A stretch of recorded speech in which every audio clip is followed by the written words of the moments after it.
Dave Talks Comics, Episode 99, Iron Man, Tales of Suspense.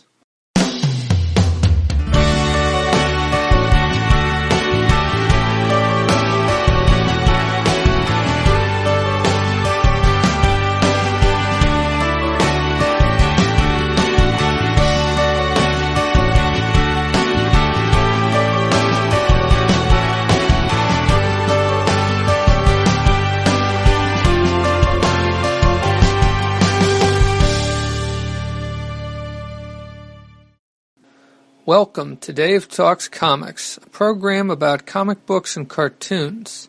I talk about comic books I have read and cartoons I have watched. I summarize those stories. My summaries include spoilers.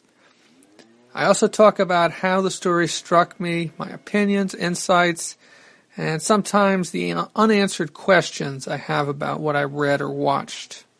On this episode, I will be talking about some Iron Man stories, or it's really one Iron Man story that runs through 5 comic books, beginning with the last few issues of Tales of Suspense.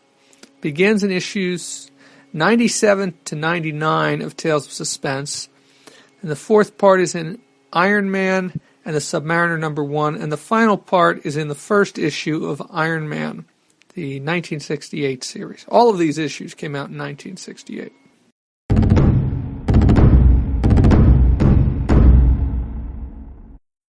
Tales of Suspense, number 97, Iron Man, The Coming of Whiplash. This issue is cover dated January of 1968. I'm reading this through the Marvel Unlimited app on my tablet. Tales of Suspense was a comic book that at that time was divided between there was 2 features in every issue, and it had been for a while. And for a while it had been Iron Man and Captain America. So I'm just going to talk about the Iron Man stories for now. Although I do have some interest in talking about the Captain America parts, but that'll come in another episode. So this issue is called The Coming of Whiplash. This is Whiplash's first appearance. That is the same character, well, kind of the same character who appeared in the Iron Man 2, was played by Mickey Rourke.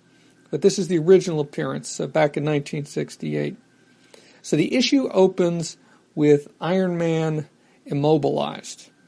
His power is drained, and this all has to do, comes from his battle in the previous issue or 2 with the Grey Gargoyle. In addition to Iron Man, on the first page we also see Jasper Sitwell. Jasper Sitwell is an agent of S.H.I.E.L.D. I believe he appeared in at least one of he appeared in Captain America the Winter Soldier film. But he looks completely different here. He has blonde hair, a crew cut, glasses, he looks kind of nerdy. Nerdy for that time, I guess nerdy even for now. Jasper Sitwell first appeared in Strange Tales number 144, which was cover dated May of 1966. Strange Tales is where Nick Fury's stories were running at that time. His first appearance in Tales of Suspense was in issue 93 from September of 1967.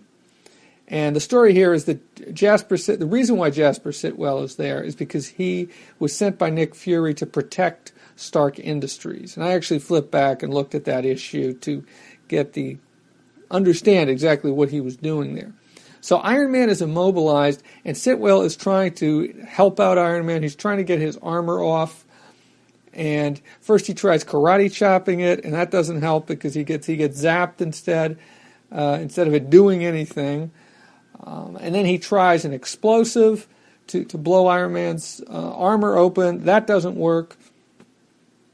And that's basically it that's not it for Iron Man, but that's it for Jasper Sitwell for this issue. So Sitwell runs off because he wants to try and find Tony Stark, since he's been unsuccessful in reviving Iron Man. So Tony Stark is, of course, in the armor, but Sitwell and I guess S.H.I.E.L.D. at this point don't know that Tony Stark is Iron Man. I'm not sure exactly when that happened. I'm sure that wasn't right away. I'm sure it was a while before that happened. Probably sometime in the 70s, which are a couple years off at this point. So then the scene shifts, and we see Morgan Stark. Morgan Stark is Tony Stark's cousin, and he's on a gambling ship, which is owned and run by the Magia. Now, the Magia is kind of the Marvel Comics version of the Mafia. And Morgan Stark has incurred debts, and they're threatening to kill him, and what he tries to cut a bargain with them, and so what he offers to do is to hand over Iron Man to the Magia. So some of the goons from the Magia take him back to land, because I guess this is off the east coast of the United States. So they take him back, and he talks his way into Stark Industries, through the gate of Stark Industries. Of course, at this time, security was nothing like it would be today. And he talks some of the cops into helping him load Iron Man into his car, and then he drives off with Iron Man. Now, at this point, Tony Stark wakes up,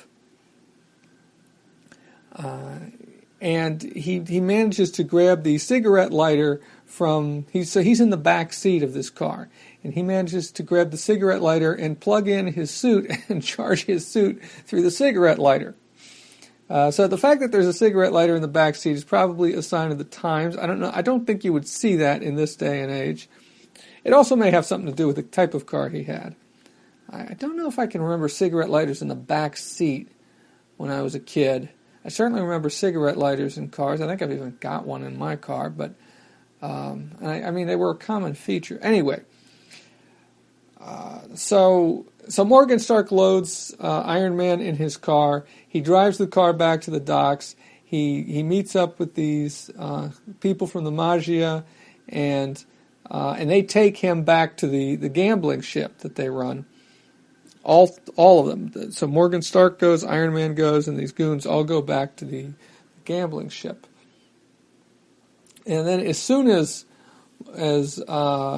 he's back there, Iron Man waits and until he's all charged up, and then once they're aboard the ship, he makes his move and he attacks. He's angry at Morgan, and he figures, I guess, this is a chance to bust up the Magia's operation. I'm not sure, but what we've seen throughout this issue, what I haven't described but I mentioned initially, is that Whiplash is also in this story, and we've seen Whiplash kind of chafing at the bit, waiting for something to do, and so at the end of this issue, we see that Whiplash is the Magia trap Iron Man in a room with Whiplash, and so that leads into what's going to happen in the next issue. Now, before I get there, there's one interesting note that happens here, and maybe I'm not sure. Maybe Iron Man has had run-ins with the Magia before.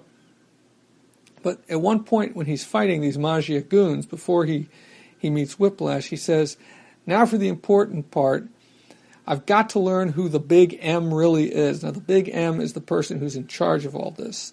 And by the time I get to the end of this episode, what I'll say now is that the Big M is the reason why I went back to read these issues of Iron Man, because I actually started with some issues much further in the future, sometime in the mid-'70s.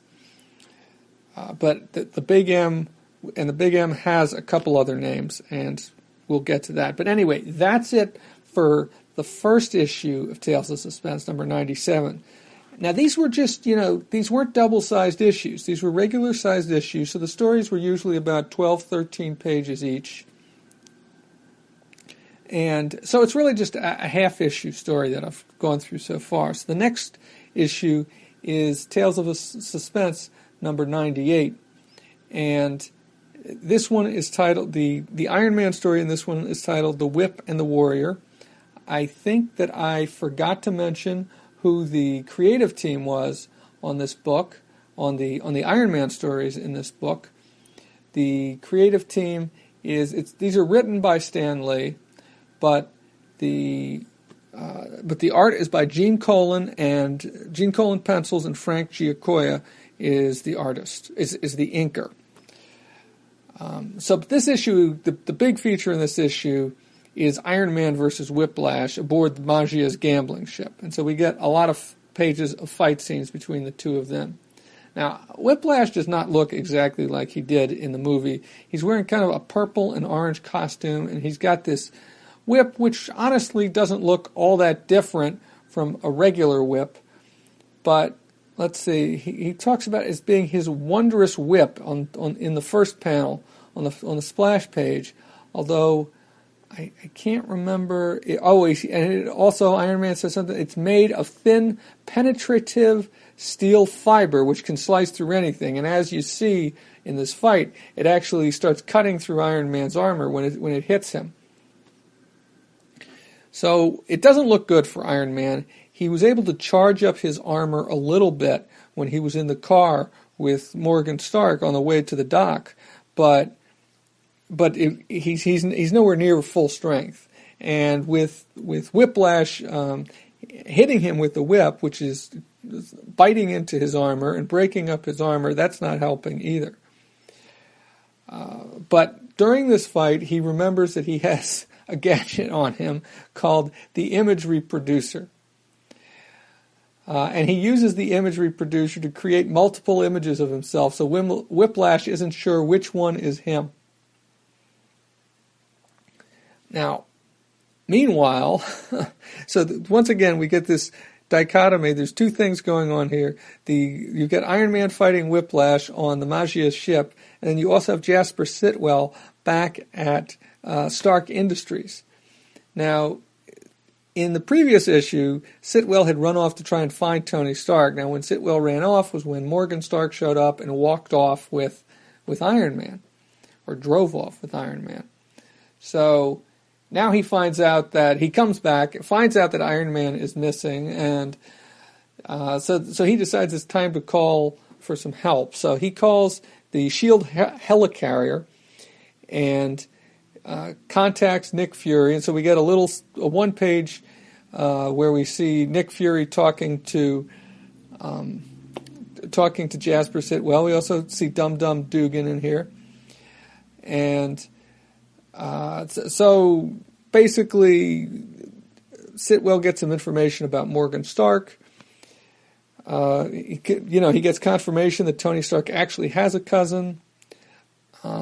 Who, by the way, I should have mentioned when I was talking about the previous issue, this isn't the first time that Morgan Stark has had gambling problems. His first appearance was in Tales of Suspense number 68, cover dated August of 65, where he was also trying to trade Iron Man for gambling debts. So Sitwell gets confirmation from S.H.I.E.L.D., from one of these antiquated computers, that Morgan Stark is actually Tony Stark's cousin. Now, at this point, his communication with S.H.I.E.L.D. ends, and he has this weird confrontation with this group of women who show up, who identify themselves as Tony Stark's girlfriends, which I thought was a little strange. But one of the women stands out, and she's wearing a fedora, a yellow fedora and a yellow suit, has dark hair, and she claims to be far more than a friend of Tony Stark's, because the other women say they don't recognize her. So that's it for this scene at Stark Industries. The rest of this story, and there isn't much left, there's only a few pages left in this issue, 3 pages left in this issue, is back to Iron Man and Whiplash. And so Iron Man is using the image reproducer, and that works for a minute or two, but then I think the power on the image reproducer runs out, and yes, the batteries have finally run dry, and once again I'm helpless against Whiplash.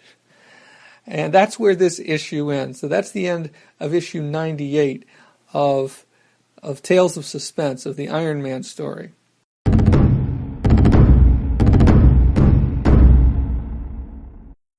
Tales of Suspense number 99 is called At the Mercy of the Maggia. It's cover dated March of 1968. The creative team is still the same. Stan Lee, Archie...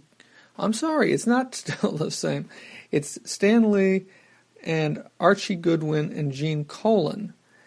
And the inks are by Johnny Craig. And I believe Archie Goodwin and Gene Colan are credited as Colossal Collaboration. So I guess that means Gene Colan. And Stan Lee is superlatively supervises. Okay, anyhow. So once again, this issue, the Iron Man story is divided between Iron Man and Jasper Sitwell. So first, this one picks up right where the last one left off, which is Iron Man and Whiplash. Iron Man's imagery producer has finally failed him. The battery has run out. He doesn't seem to have any tricks left until, wait, he does have a trick left. He turns to his emergency booster supply, which is for his heart. Because, of course, he wears part of the reason why he wears the armor all the time, or the chest plate for the armor all the time, is because of his heart condition, which you may be familiar with if you've seen the movies or if you've read some of these old comic books. So he uses this emergency booster to power up the repulsor rays. And then using the repulsor rays, he knocks out Whiplash. Unfortunately, in the process of doing that, it's too great of a strain on him. And although he tries to fight it and tries to maintain consciousness, he passes out himself as well. So then there's a change of scene. And once again, we're back at Stark Industries. Or is it Stark Enterprises? Because there's a sign that says Stark. I thought it was Stark Industries. We're back at... They've called it Stark Industries before. So why does that sign say Stark Enterprises? So they're back at Stark headquarters. Let's say that. And Jasper Sitwell gets a message from Nick Fury that Morgan Stark has been spotted at JFK airport. So he rushes to the airport. He apprehends Morgan Stark, and he interrogates him. Now, in the process of getting the airport, he has to speed. He gets chased by a cop. First, the cop wants to arrest him. Then the cop realizes that there's these other goons, these Magia goons, and so he arrests them instead. Anyway, Jasper Sitwell finds out about what Morgan Stark did, and so he heads to the gambling ship. And he gets on board hoping to find out what happened to Iron Man. Or hoping to find Iron Man. And so we see him kind of wandering through the gambling sections of the ship after he gets on board. Because the way they get on board the ship is they take like a smaller boat out there, like a speedboat, that's the way people get onto the gambling ship. And so he manages to talk his way onto the gambling ship. And I guess anybody could go out there, provided they have money, and provided they're not too suspicious. So Whiplash wakes up. Iron Man is still passed out. Whiplash is ready to destroy Iron Man, to tear his armor to bits and kill him, when the Big M interrupts. Now, I should explain, the Big M is this character who Iron Man can't see, and neither can the reader. All we see is the Big M's hands holding like a microphone and giving instructions to Whiplash. We never see the Big M. Or not yet, at least. So the Big M tells Whiplash that they want Iron Man's suit intact. So they don't want Whiplash to destroy Iron Man completely, because they want to know how the armor works. I guess they want to try and reverse engineer the armor, something along that. So what they do is Iron Man gets laid out on a magnetic table which holds him in place. And of course, his power levels are extremely weak. So he's passed out at first. He later wakes up when they start to use a laser to try to bore into his helmet. Now, lucky for Iron Man, that doesn't last too long, because the ship gets attacked. Unfortunately, not by SHIELD, but by AIM. Now, AIM is otherwise known as Advanced Idea Mechanics, and these are scientists who want to take over the world, and they dress in yellow beekeeper outfits. Or that's how the outfits are usually referred to. They have these kind of cone-like heads or headpieces, which have like a mesh front, which kind of reminds you of like a beekeeper. Well, it reminds me of a beekeeper, and that's the way they're always described. This is not the first appearance of AIM.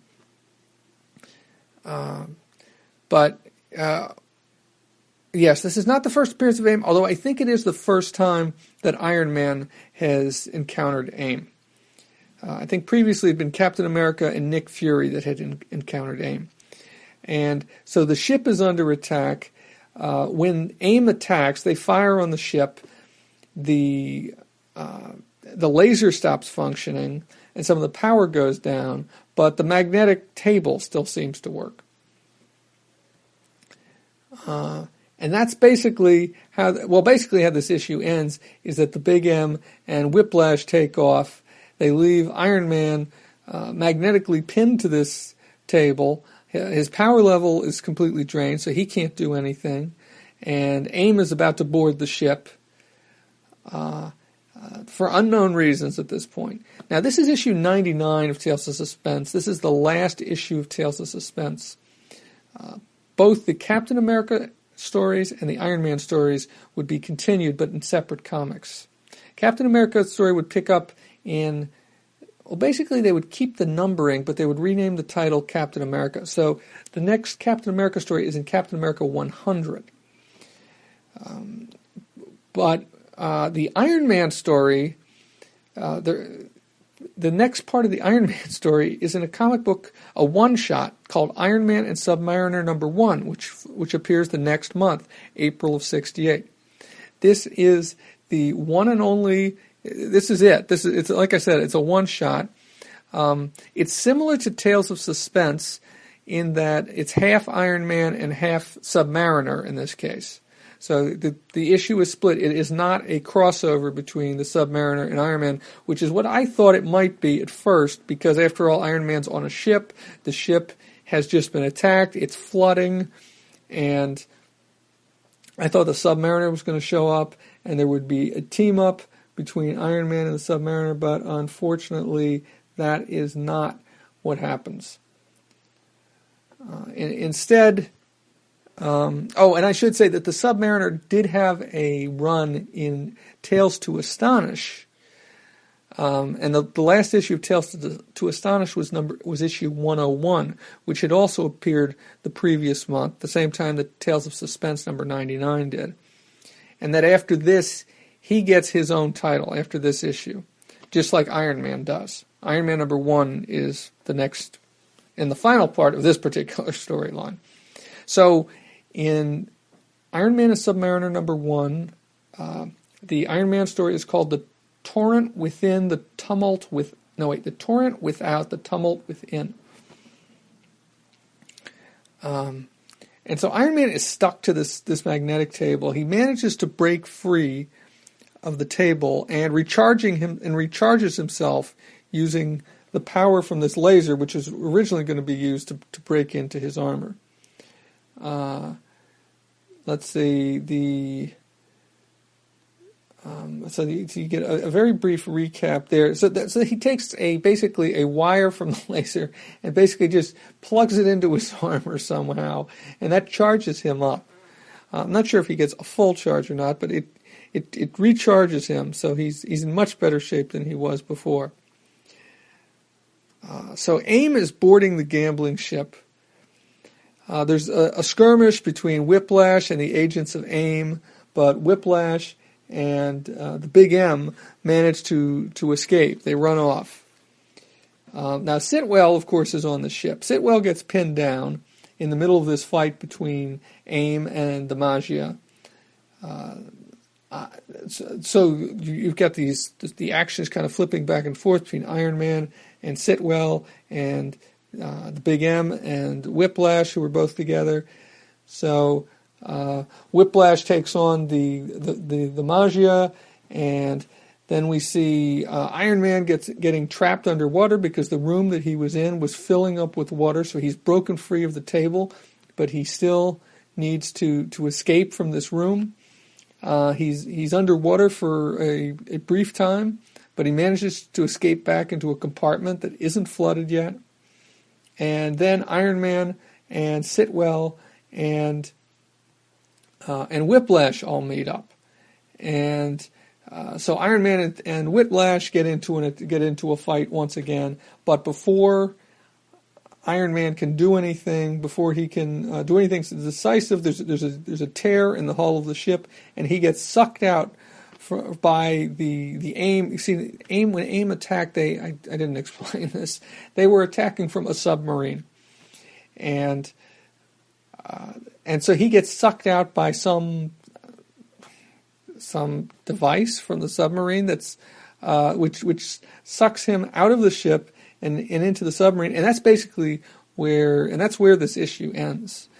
So that's it for the Iron Man story in Iron Man and Submariner #1.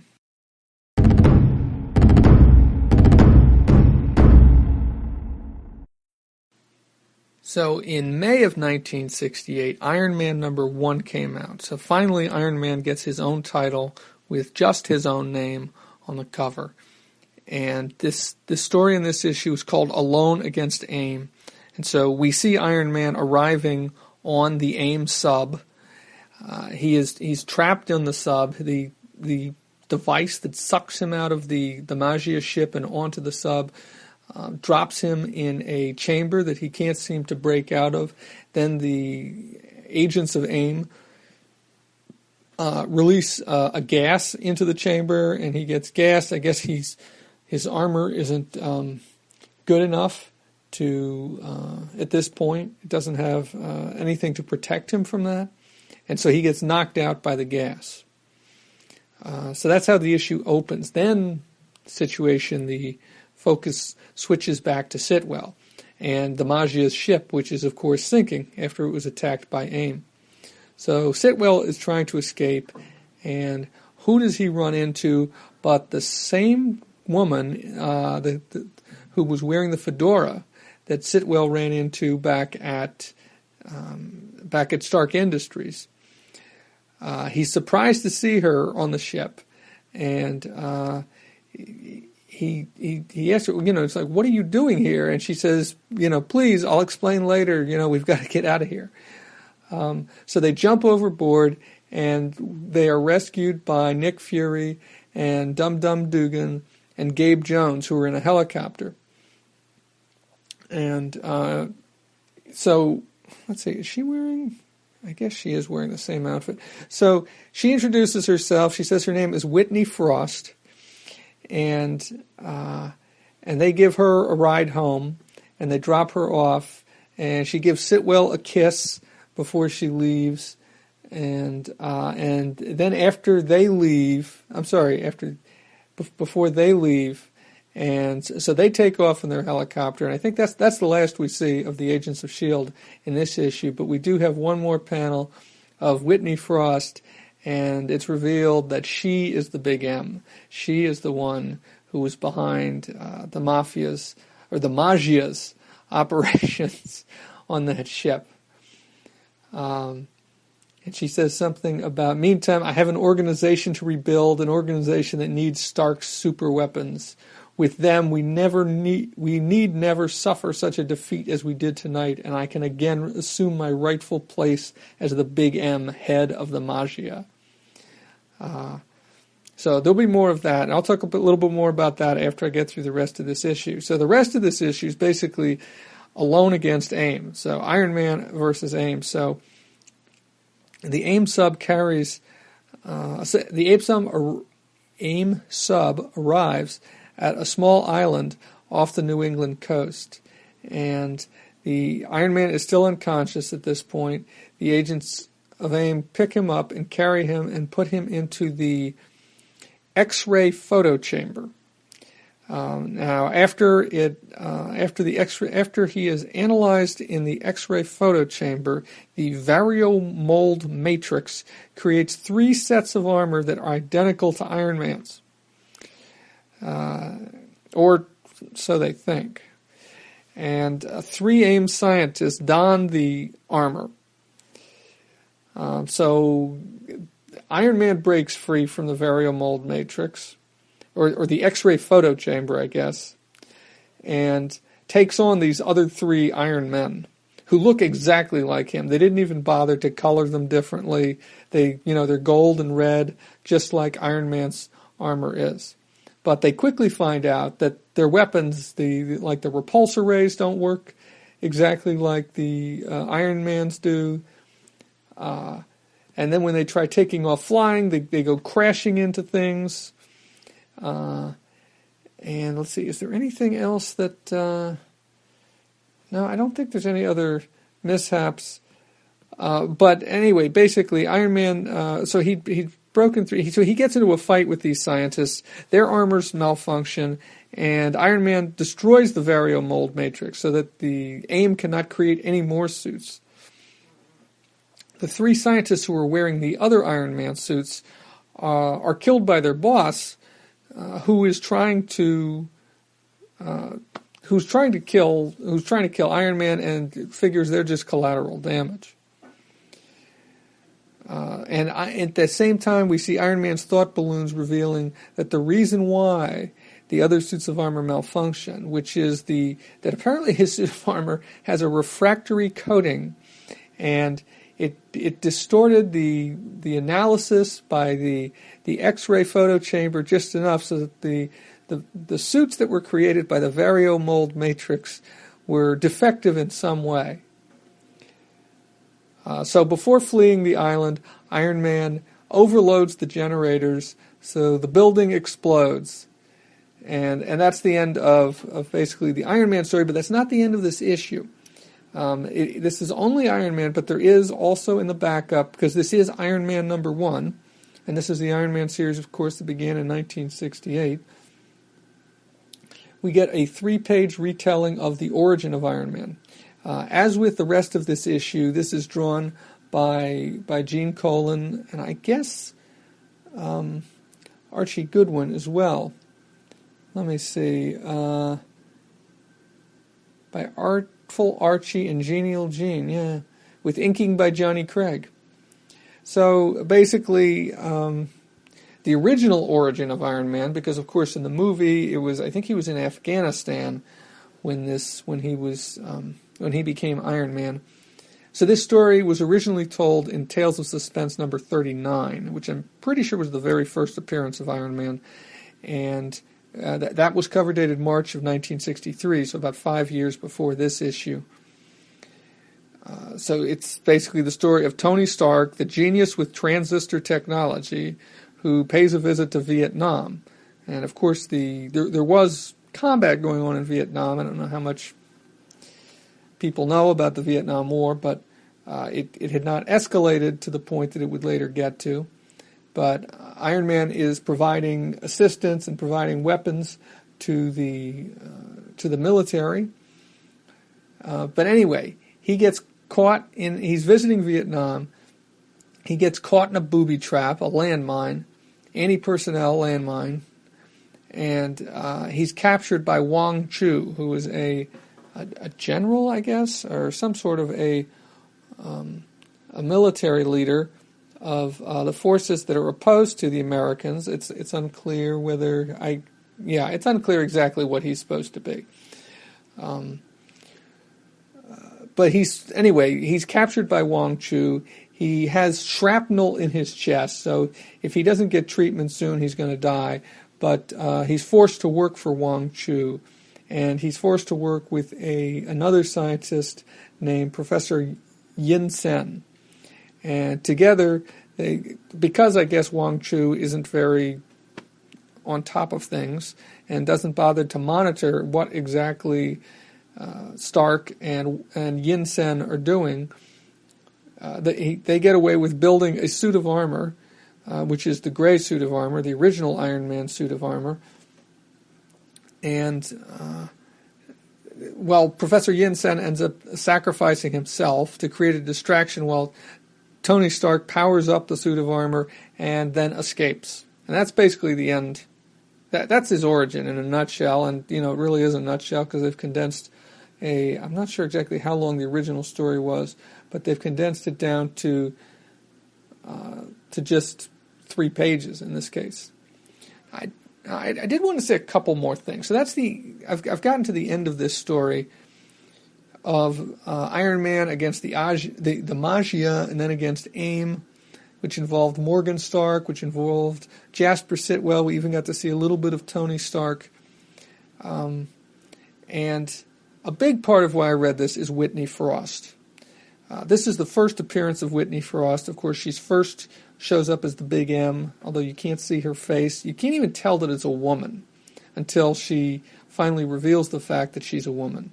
And that's not until after she's rescued from the ship, along with Sitwell, by Nick Fury. So she shows up in a story that I was reading, which is, I started to read the Bill Mantlo run on Iron Man, which begins with issue number 95 of this run, which began with the issue that I was just talking about. So that's a few years, several years down the road from here.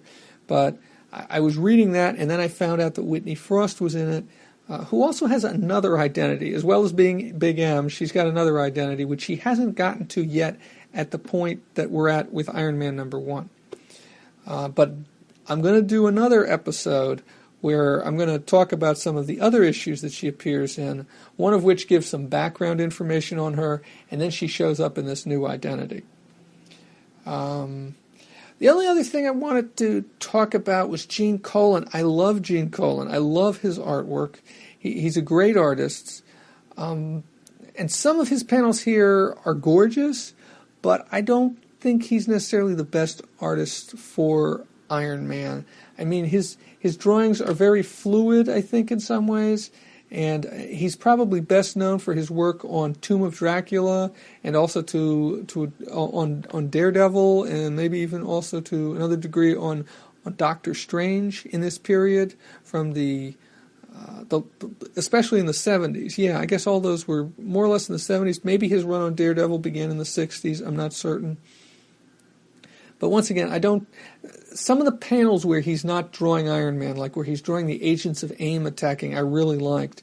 But Iron Man, I don't think he's really the best choice to draw Iron Man. So that's it for this story. I read it because I'm interested in the history of Iron Man. I'm interested in the history of Whitney Frost, and it didn't get as much into her background as I hoped it would. I think the next time I talk about Whitney Frost and in her new identity, there will be a lot more about her background. I mean, this was basically an Iron Man and Jasper Sitwell story, even though it did introduce her.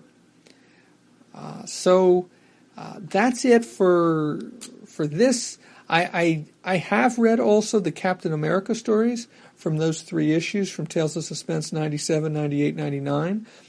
I have planned to do some episodes on some Silver Age Captain America, both from Captain America and both from Tales of Suspense and from Captain America.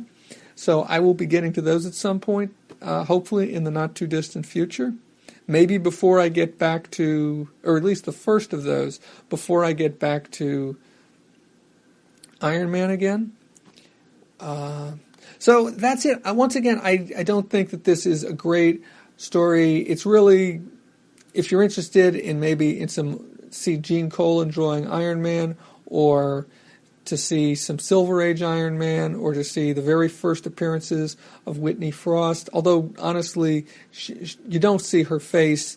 You can't even tell that it's a woman until the first issue of Iron Man. So you might want to just start there. It's not a great story, but for a completist, well, I'm not a completist, but for somebody who's interested in the history of these characters, it felt like a story that I needed to read, and I'm glad I did for that reason.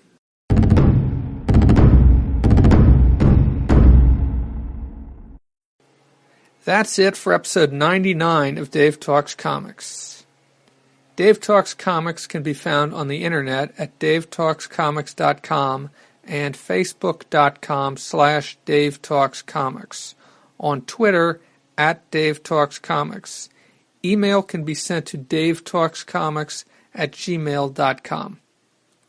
Next time, I will be talking about dollar comics. I'm Dave. Thank you for listening.